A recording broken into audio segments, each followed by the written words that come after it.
ஆஹா கல்யாணம் அடுத்த வர எபிசோடில் பார்த்தீங்க அப்படின்னா, இந்த மாரி கௌதம் பார்த்தீங்க அப்படின்னா, அந்த குழந்தை முகத்த பார்த்தோனே வந்து திருந்தி வந்து ஐஸ்வர்யா கால்ல வந்து விழுந்துட்டு, "என்ன மன்னிச்சிடு ஐஸ்வர்யா, நான் திருந்துட்டேன். இனிமே என் லைஃபே நீயும் என் குழந்தை மட்டும்தான்.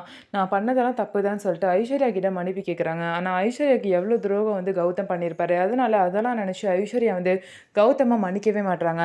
மகா எவ்வளவோ எடுத்து சொல்றாங்க. "இதில யாரும் தலையிடாதீங்க. தயவுசெய்து விட்டுரு மகா" அப்படின்னு சொல்லிட்டு ஐஸ்வர்யா வந்து பார்த்தீங்க அப்படின்னா, கௌதம மன்னிக்கவே மாட்றாங்க.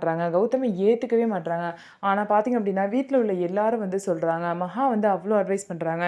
"நீ வந்து உனக்காக இல்லனாலும், உன் குழந்தையோட ஃப்யூச்சர நெனச்சு பாரு. உன் குழந்தைக்கு வந்து லைஃப்ல அப்பான்னு ஒருத்தர் வேணும். அதுக்காகவாவது நீ அவர ஏத்துக்கோ" அப்படின்னு சொல்லிட்டு பேசுறாங்க. அதுக்கப்புறம் ராஜலட்சுமி அப்படின்னு சொல்லிட்டு எல்லாருமே வந்து பார்த்தீங்க அப்படின்னா, ஐஸ்வர்யாவுக்கு வந்து புரிய வைக்கிறாங்க. இவ்வளோ தூரம் பேசினதுக்கப்புறம் தான் வந்து பார்த்தீங்க அப்படின்னா, ஐஸ்வர்யா வந்து கொஞ்சம் மனசு மாறி கௌதம ஏத்துக்கிறாங்க.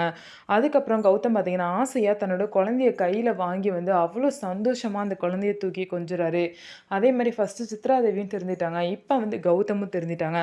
கண்டிப்பா 2 பேருமே உண்மையாலுமே திருந்திட்டாங்க. இதுக்கப்புறம் அவங்க 2 பேர்னாலயும் பார்த்தீங்க அப்படின்னா, எந்த ஒரு பிரச்சனையுமே அந்த குடும்பத்துக்கு வராது. அது மட்டும் இல்லாம ஆஹா கல்யாணம் பார்த்தீங்க அப்படின்னா, கூடிய சீக்கிரம் முடியவே போது. இன்னும் 1 வாரம் இல்ல 2 வாரம் மட்டும் தான் இருக்க போது. ஸோ இந்த நாடகம் யாருக்கெல்லாம் பிடிக்குமோ, அவங்கலாம் நம்ம வீடியோவ லைக் பண்ணிக்கோங்க. மறக்காம நம்மளோட சேனல சப்ஸ்கிரைப் பண்ணிட்டு பாருங்க.